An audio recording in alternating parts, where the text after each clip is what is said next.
Hi guys, this is Ethan with Snakecraft Hosting, and today I will show you how to download your server from the control panel. First, you log into our control panel at cp.snakecrafthosting.com. Click the server you would like to download. Once you have selected the server that you like, go to Configuration, SFTP Settings, and this is what you will use to connect to the server using Filezilla. So copy the connection address. That goes into the host part. Copy your username.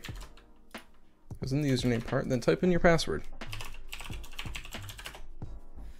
Hit enter. Here are all your server files. It's best to make a new folder like I did, which is server download on my desktop.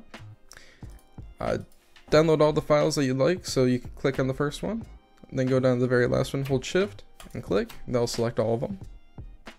And then just simply drag them over. Now we'll start downloading right here. You can see how much is in the queue. So there's 132 megabytes to be downloaded. And then you can see the speed here.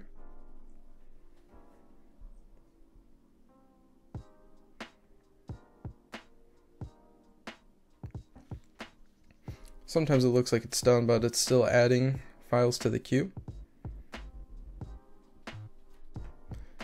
And I just got a notification that you can't see, but it says all the files have been successfully transferred. And that is how you download all your server files on the Snakecraft Hosting control panel. Thank you for watching.